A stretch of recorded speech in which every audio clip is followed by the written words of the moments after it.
kahit mag-abroad kayo, hindi ka makakatakas sa hirap ng buhay.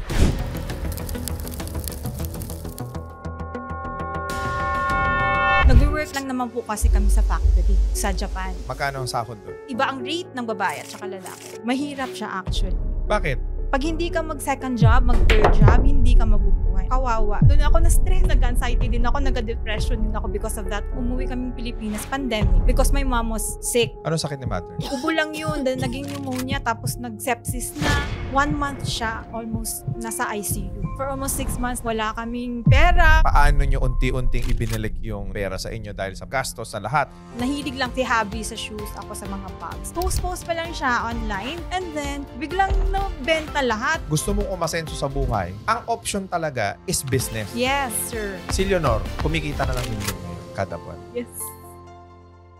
Alright, so good morning, good afternoon, and good evening mga boso. Nandito na naman tayo sa pinakabagong episode ng RDR Talks. At syempre, alam nyo naman na laging espesyal ang ibinabahagi namin dito sa RDR Talks dahil espesyal na kwento ng tagumpay ang RDR Talks. So ngayon, makakasama natin ang isang napaka-successful na negosyante overseas. Nagbebenta sila ng mga luxury items and quality na mga supplement sa bansa natin at maging sa ibang bansa. So hindi ko na patatagalin, ipapakilala ko sa inyo ang may-ari ng L3C Luxury Brand Shop Online at L3C Health and Beauty. Walang iba ang ating bossing, Boss Leonor Madu. Welcome, boss. Thank you, sir. RDR. Hello, everybody. Good morning and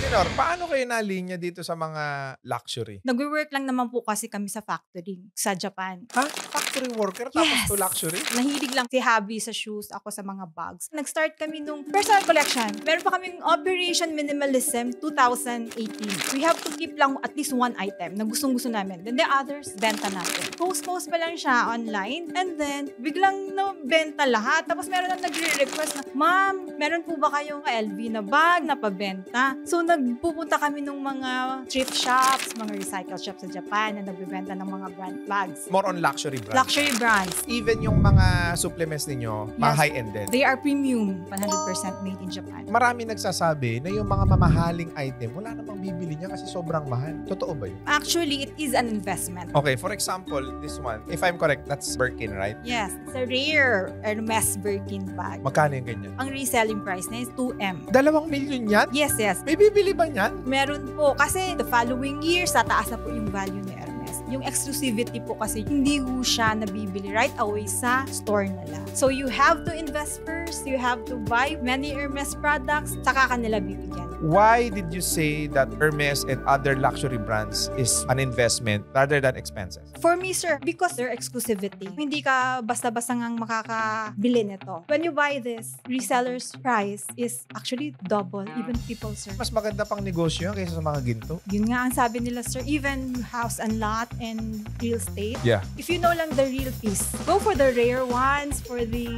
limited edition. Yung mga may ganyan, sila Jinky Pacquiao, Heart Evangelista. Mm-mm. Pero yung sa'yo, ikaw lang ang meron yan. I'm not sure, sir. Is that for sale? Mother's Day gift to it. Special pa tinawagan ni Hermes, baka gusto mo. Hermes ang tumawag Yes, sa'yo. oo, ganun yun. Part of their VIP team na. Sila ang tatawag sa'yo. And the best thing is, hindi pa nila sasabihin kung anong bag ang bibigay sa'yo. So, nakadepende on your purchasing power. Actually, you have to invest on them also. Sino-sino yung mga namimili ng mga ganyan items? Politicians, business owners, and even lawyers. Nakakabili sila mga 2 milyon na pa.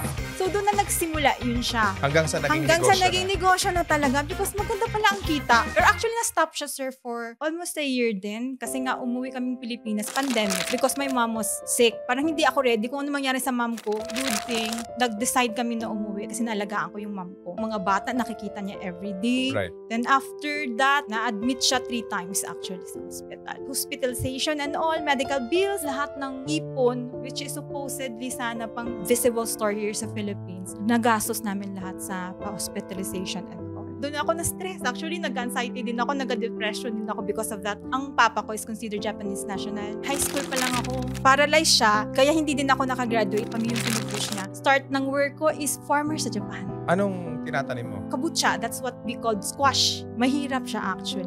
Pero I think doon din ako natuto. So kumbaga, yung father mo dito sa Philippines, binigyan kayo ng maginhawang buhay. Maayos ang buhay Maayos ninyo, naman nakakapag-aral. Yes. However, nung nagpunta kayo ng Japan, dahil may sakit nga si papa mo, Ginaba namin yung opportunity. Mahirap siya, pero madami din akong natutunan from the community. It's a very humbling experience din na nakakatulong kami sa mga tao na may makain sila kasi mga fruits and vegetables yung aming mga products. Right. We are affiliated actually with Japan Agriculture. ang magsasaka sa Japan versus magsasaka dito sa Pilipinas, ano yung difference? Technology-wise. Pero mano-mano pa rin kami pag nag-harvest kami, taga-bunot ng carrots. Pinakaayaw talaga namin sa ang kalabasa kasi mabigat. Nagkakasugat-sugat yung mga ganito. Pero pinasok mo to, panindigan mo kasi kumikita ka dito. Ang mali sa maraming tao, ang akala nila, mahirap lang mabuhay sa Pilipinas. Hindi nila alam na kahit mag-abroad kayo, hindi ka makakatakas sa hirap ng buhay. So after nung maging farmer, ano pa naging susunod na trabaho mo? Factory, quality control. Actually, sa factory din kami nag-met ng husband ko sa Japan, sa Fukushima mismo. Parehas kasi kami descendants din. From there, dun na naglipat kami ng iba na namang place. Bakit? Looking for a greener pasture, yung malaking sweldo. Kasi doon province yung Fukushima maliit ang Okay. sweldo. Farmer sa Japan, magkano ang sahod doon? 600 yen per hour. Magkano yung isang buwan sa peso? Mga 40,000-50,000. Factory worker sa Japan, magkano sa Iba peso? ang rate ng babae at saka lalaki. Pag sa lalaki, medyo malaki sila. Maabot sila ng 100,000, minsan pa nga 300 pag sobrang daming overtime. 300,000? Depende. Oo. Sa babae, around 100, ganun lang. Maganda naman ang sweldo ninyo. Bakit ka nagnegosyo? Mahirap ang cost of living sa Japan. Kulang pa ang bills nyo, taxes, and all their expenses. Dito, maliit ang sweldo pero mura ang cost of living. Oo, depende na din sa paggastos mo actually So, ibig sabihin parehas lang. Actually, sir. So, ang kailangan mo talaga is disiplina sa buhay. Disiplina, yes. At saka how to handle your finances. Pag hindi ka mag-second job, mag-third job, hindi ka mabubuhay. Ang hirap. I think it's time for us na mag-iba na ng mindset na hindi pwedeng sa factory lang tayo lagi kasi yung mga bata kawawa. Bakit ganito yung bahay natin, mama? Bakit ang liit? Luma. So, dun siya nag-decide. Kailangan mag-isip tayo ng paraan yung lifestyle namin, pataasin pa. O sige, mag-business na lang tayo. Sa Pilipinas nga ang first plan. Yung aming pagbibenta, yun ang nag-work out sa amin na maka-extra income. Uy, okay. Ayun, bili pa kami ng bili ng items. Tapos pag binibenta namin, nasusold out agad. Akala ng maraming Pilipino, pag nag-abroad ka, aasenso ka at yayabang ka. Gusto mong umasenso sa buhay. Gusto mong magkaroon ng financial freedom sa buhay. Ang option talaga is business. Yes, sir. So, as factory worker, kumikita na kayo ng 600,000. Mm-mm. Pero kulang yun dun sa Japan. Yes. Kasi sa mga taxes and all na babayaran mo pa, kawawa. Especially yung mga sa factory workers na halos pag uwi nila, pagod na sila. Kain lang and then tulog. Tapos kinabukasan, trabaho na naman. Napakalungkot. And to think na here, ang yaman na ni kasi ganyan yung sweldo. Hindi. Based on our experience and based on nakasalumuhan namin ng mga Filipinos, ganun talaga mostly ang lifestyle. Sa Japan, kung maninirahan ka doon, ang cost of living mo para magkaroon ka ng komportabling buhay, mga magkano kailangan ng income mo? Pag single ka, 300,000, okay na. Pero pag may pamilya ka po, pag may mga anak ka, ang laki ng gagastusin mo sa schools. Na kaya kayo umuwi ngayon dito sa Pilipinas because nagkasakit si mother. Yes. Good thing lang, yung doctors allowed us na mag-video call. Sabi ng doktor, kung pwede kayong umuwi na lang kayo. Umuwi kami. 1 month siya, almost nasa ICU. Okay naman, kasi nga talagang tinustusan namin kahit na ang bigat ng hospitalization bills and all, kinaya namin yun. Na okay naman siya, inuwi namin siya sa bahay, bumalik kami ng Japan. And then the following month lang, na-admit na naman siya. ICU na naman. Pa-start na si pandemic, di ako ready na mawala ang mama ko na Hindi mo siya kasama. hindi ko siya kasama. At least man lang, pag nakauwi ako, naalagaan ko siya, accepted ko na yun. So sabi ni Habi, sige, umuwi ng Pilipinas. Kasi sabi din ng doctors, ganito na yung kondisyon ng mom mo. Hindi na siya talaga 100% nagagaling. Ano sakit ni mother? Ubo lang yun, then naging pneumonia, tapos nag-sepsis na kasi nga matanda na din siya, 70 plus na that time. Uwi niya lang kayo kung kaya nyo. Hindi naman ako nagsisisi kahit ganun ang nangyari na for almost 6 months nawalan ng trabaho si Habi, wala kaming pera, wala na talaga. So, totoo ang pera nakakaduktong sa buhay ng tao. Actually, yun yung naisip ko that time. Nabuhay yung mom ko sa first admission niya because may pera. For the third time dun na, sabi ng yung mama ko, pagod na ako, drug na. Parang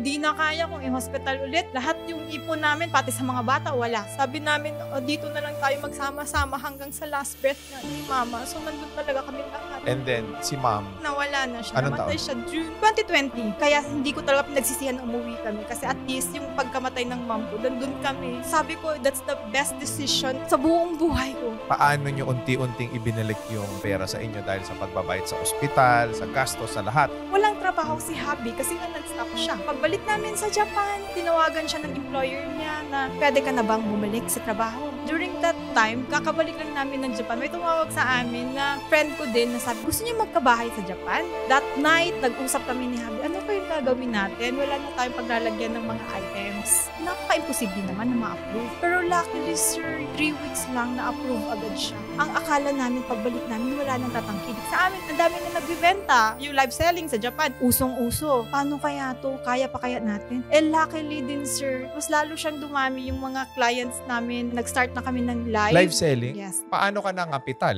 Yung mga tira-tirang paninda, and then yung binibenta namin sa bahay, nag-sold out siya kasi lahat. So may pang-capital na kami. Kaya kayo pinagpala dahil sa pagmamahal mo sa nanay mo. Kung nakikinig ngayon ang nanay mo, ano ang gusto mong sabihin sa kanya? Miss na miss ko na siya, syempre. Eto na kami ngayon. Nabibili na namin lahat ng gusto namin. Thank you for helping us out, for guiding us. I hope na happy po kayo, Mama.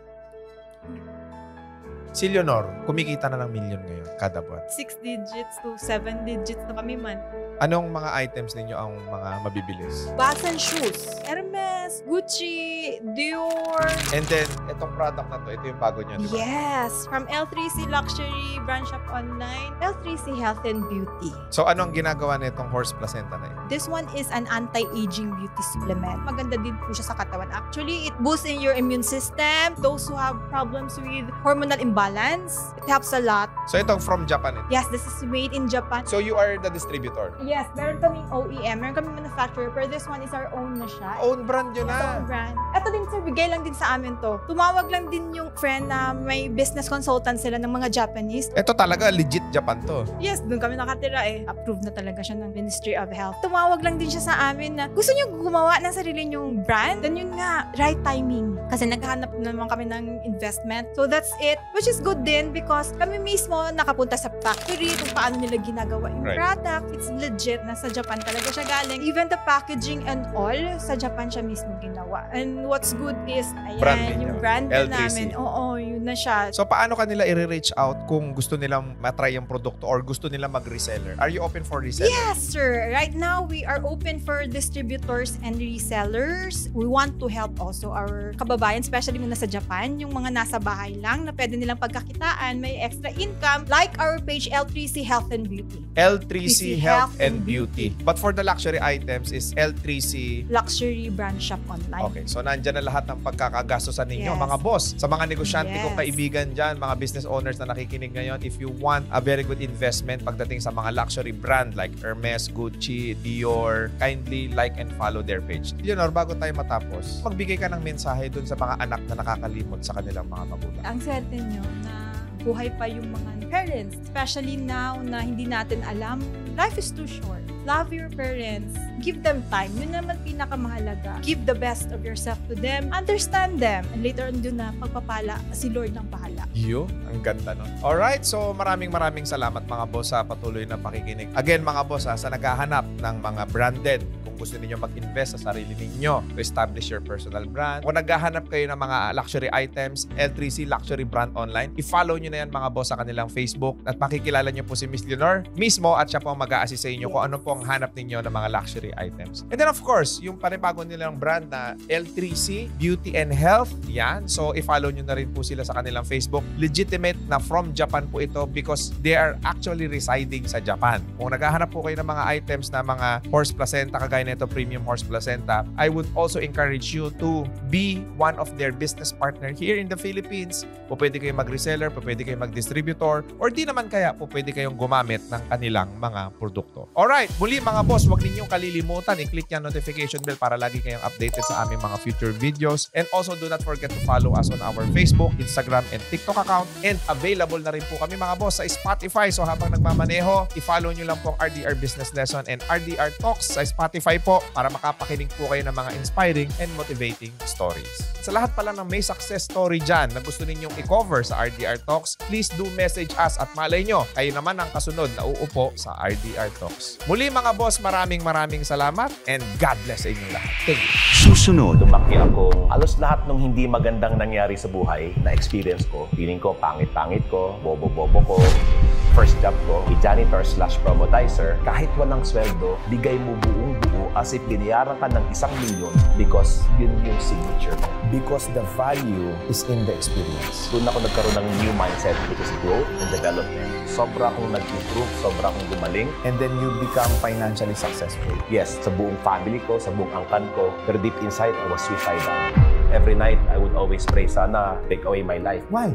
May pera ka. Why is it still depressing while na-achieve mo lahat ng success na ginusto mo sa buhay mo? Lahat pala ng pinagdadaanan ng buhay, hindi siya pwedeng takpan na lang ng brand new car, brand new watch, world-class travel, never about position, never about business, but it's all about you that you carry on a day-to-day basis.